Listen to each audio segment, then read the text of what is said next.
space where soul meets strategy and ancient wisdom flows into modern chaos. I'm your host, Anya, and today we have a radiant host with us, Anjuly Rudolph. She is a global trotting guide in yoga, Ayurveda, and energy healing, blending old world depth with real world results. So, if you've ever felt burnt out, stuck in survival mode, or disconnected from yourself, this episode is your permission. Slip to pause, breathe, and realign.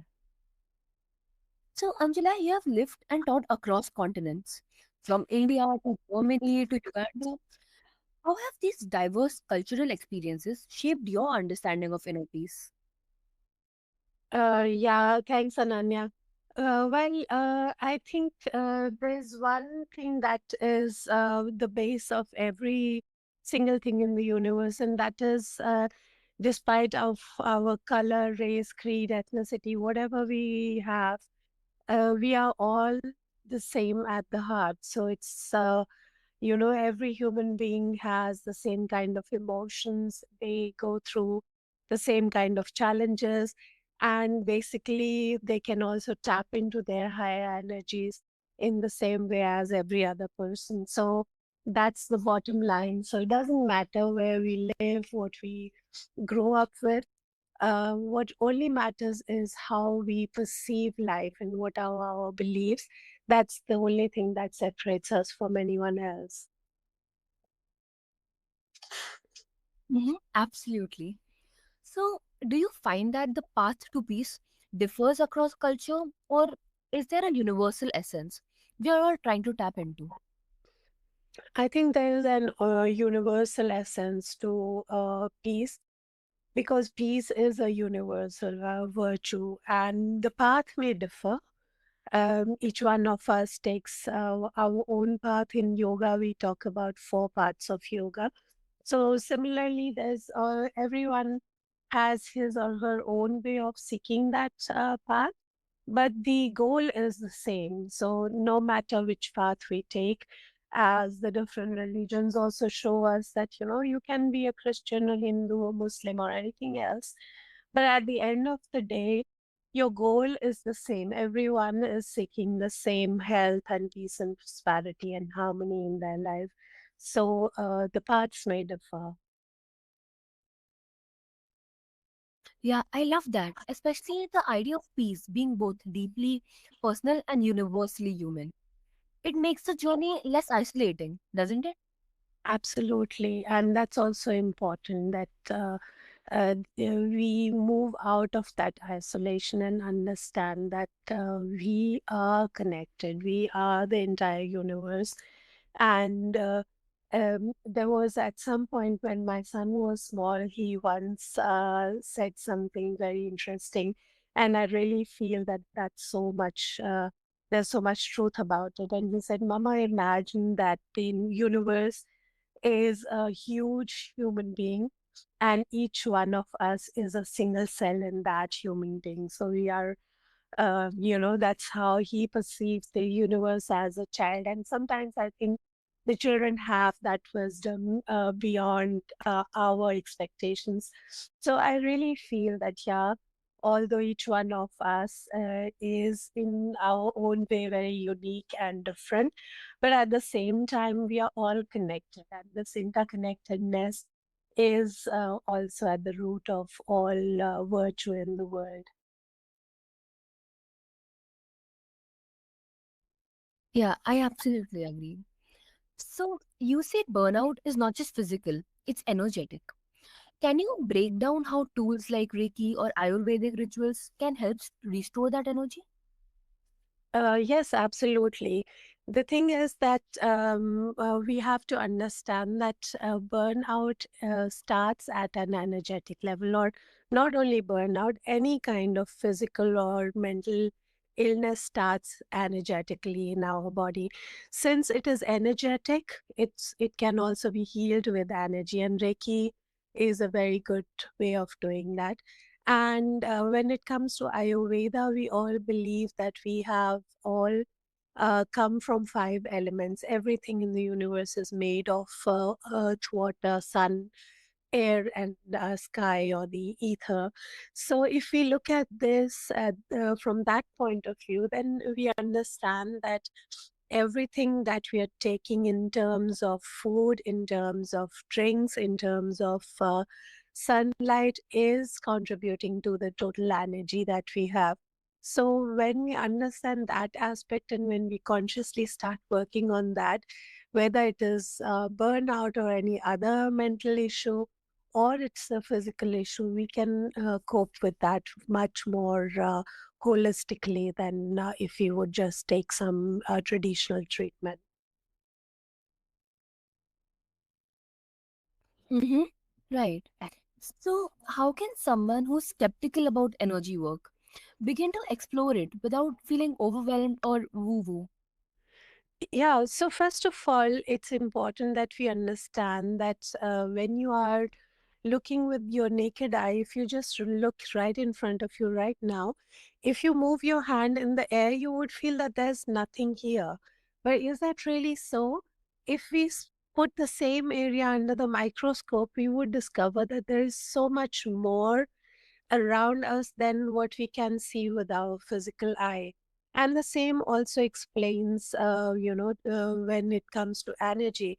Energy, we don't see it right now, but in the scientific community, it is known that every single cell of our being is its own consciousness, and this cell has the power to light a small bulb, every single cell of our body. So if that is there, then we are not talking woo woo, we are talking physics, right? So if we have 100 billion cells, and if we can light every single cell of our being, then imagine how much light can we produce. So that is energy, isn't it? That grounded approach is so refreshing. It gives people permission to experiment, not just belief. Mm-hmm. Yes, absolutely. And even if you want to experience energy, there are some very simple and easy techniques there to experience it yourself. So if you would just take both your hands, if you want to do it with me right now, if you want to invite your audience to do it right now, just make a fist with both your hands and start opening and closing your hands quickly for a few moments. So just making a fist and opening them a few minutes. Just do it maybe 10, 20 times. And then just close your hands very close, like you do namaste, without touching them. So bring the hands very close to each other, but don't touch them. And then start moving your hands as if you're making a bowl with a small piece of dough in your hand, and start feeling that energy. Do you feel anything, Ananya?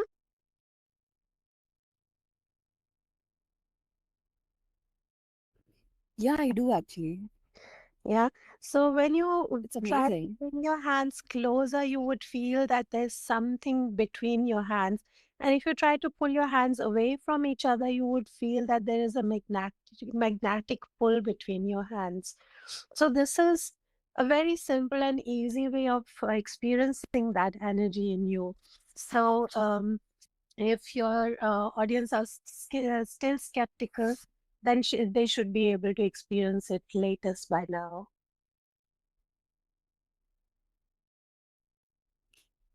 Mm-hmm. Yeah, that's a really cool exercise to start with.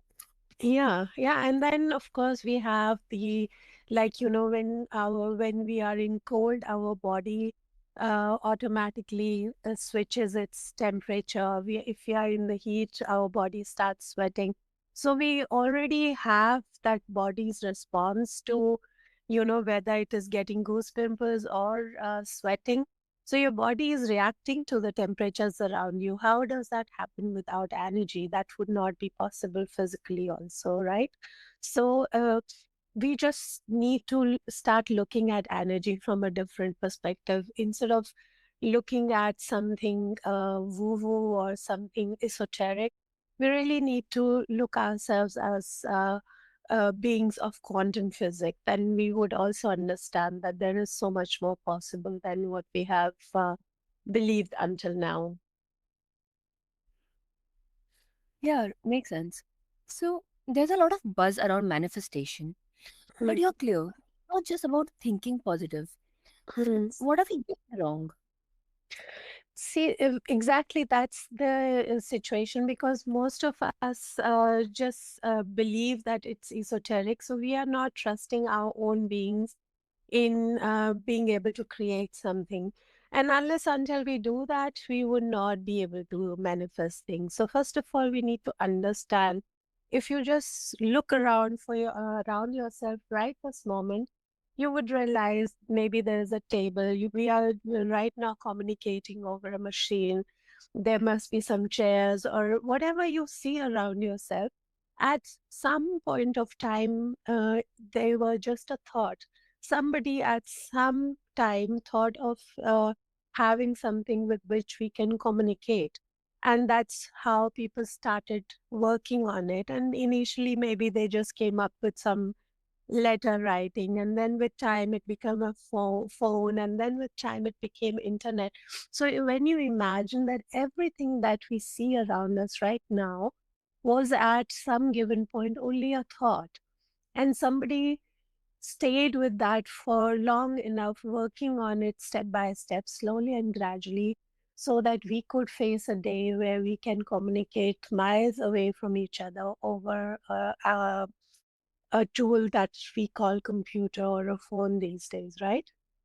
So if we can do that, why can't we manifest anything else in our life? So we just think that we associate manifestation with magic or wonder, and we don't trust in magic or wonder ourselves. But if we start looking at magic from a different perspective, then we would understand that the only thing that stands between you and the magic is your assumption of time that it takes for these things to become your reality, right?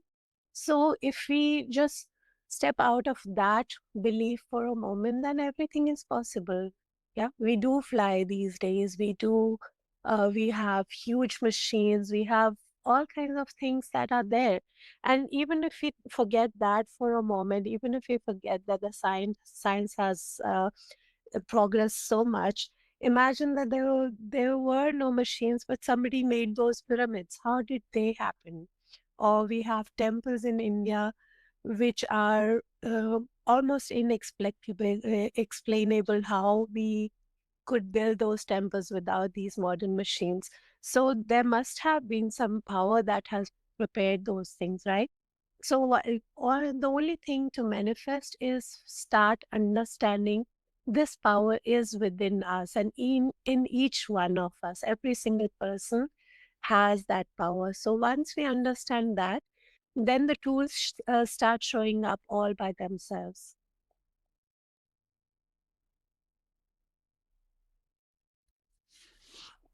Mhm. Makes sense. So, how do we align our thoughts, emotions, and actions practically, especially when life feels chaotic? Okay, so let's do a small exercise. Now, just close your eyes for a moment and imagine that you are in your kitchen. Open the fridge in your imagination and take out a lemon from the fridge. Put it on your kitchen slab and chop this lemon into two pieces. Now, simply feel how the temperature of that lemon feels on your head, on your hand, and then just imagine that you can actually smell this lemon. So try to hold it close to your nose and just smell. What do you smell? And then take one piece of that lemon with your dominant hand and squeeze it on your tongue. So open your mouth, squeeze the juice of that lemon on your tongue, and just gulp that juice down. And whenever you're ready, just open your eyes. So tell me, Ananya, what did you feel? I could feel the temperature of the lemon, like You a could little feel, cold. Yeah. yeah. Could you feel your mouth watering? Not. Yeah, but I could feel my jaw closing in a way that, like, when you eat something seriously. See, so now you just thought of something that was not there, and your body responded with that jaw closing and with maybe some watering in your mouth or the temperature on your hand. So your body instantly responds with the right hormones to make you feel as if the lemon was there. So, the same exercise you can do with anything else in your life, right? So, once you understand that you can connect one thought with your five senses and stay with that thought for some time, give it some time to transform, and stay with an emotion that makes you hopeful, that makes you believe, that makes you trust, and that makes you come into gratitude. So, if you're on this emotional scale, and if you're connected with your five senses, you will be instantly able to create those things on an energetic level. And when you stay with it, then within days and weeks, it starts showing the reality coming towards you. You would start getting the right people walking towards you, or you might find suddenly the right book that gives you the recipe to what you're asking for, or you might connect with a podcast like this and get to hear what you're looking for, or you might meet a friend who might tell you more about it. But everything would start scrolling into your direction. So you would have the experience of a lot of serendipities happening one after the other, bringing you that thing closer that you're looking for. And the important thing is, we don't give up on that. So it's not just one day, one thought. It's constantly programming yourself with that thought. It is important that we understand that every single second, our body is producing 25,000 new cells. And every single second, our body is also getting rid of 25,000 old cells. So, how you program these new cells is up to you. So your body has about 100 billion cells. So imagine how much time you would need to program all the 100 billion cells to believe that you're healthy, that you're attractive, that you're rich, that you're successful, or whatever you're looking for. So it's literally programming every single cell of your body to believe what you actually want to manifest. Does that make sense? Yes, it absolutely does. And that's so empowering. Like, you're not asking people to bypass their reality, you're showing them how to co create with it. Yes, absolutely. That's important. So it's literally dreaming consciously. It's daydreaming, but with a goal, with a clear plan. It's literally drawing an itinerary to get from where you are to where you want to be. And then deciding how many kilometers am I going to drive today to reach such and such place. So, similarly, when you want to manifest something, first become aware what is it that you really want. So, for example, if you would say, I want to have a job. So, is it really that you want this job? Or is it that you want the money that would come through this job? Or is it really that you want the recognition that you would have through this job? Or is it something that would give you a social status because you have this job? So, first of all, become aware, why do I want a certain thing in my life? So, you are not connecting with the job, you're connecting with the feeling that you're looking through this job. And once you understand that, what feeling is that, then you would find the possibilities to step by step install that in your 100 billion cells slowly and gradually. So it is important that we understand what are we looking for and why are we looking for. Once your why is clear, then you would start planning, how am I going to use my breath for this? How am I going to use my emotions for this? How am I going to use my body for this? And how am I going to use everything that I eat and I drink to create the reality that I want to be in? Mm-hmm. Absolutely. So, let's talk routines. You have said our mornings and evenings are sacred hinges Yeah. of the day. So, what simple rituals do you swear by? See, the easiest and the simplest ritual is being in gratitude, because gratitude belongs in the highest vibrating emotions. And as we know, if we are energy beings, then we want to be in higher vibrations so that we can create what we want to create. So if you are in appreciation, if you are in gratitude, you're already being there. And stop complaining, stop cribbing about things which are not going the way you want, but start admiring what challenges life puts you through. Because imagine that every single challenge is actually propelling you towards what you're becoming. Yeah. So every single challenge in your life is showing you the next stepping stone.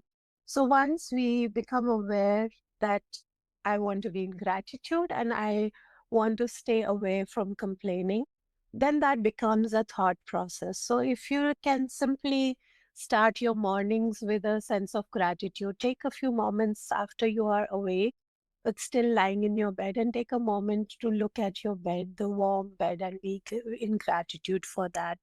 Take a look at the roof and be grateful for the roof on your head.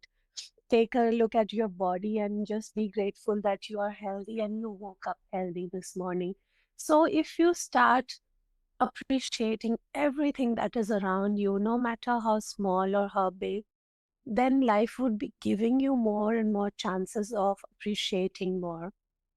And the same thing you do in the evening. So before you go to bed, you can just make a gratitude list or a gratitude journal. What went today? What went well? So, if you are a parent, I can really tell you that when you have your family at the dining table, ask everyone in your family, ask your children, what was the highlight of your day?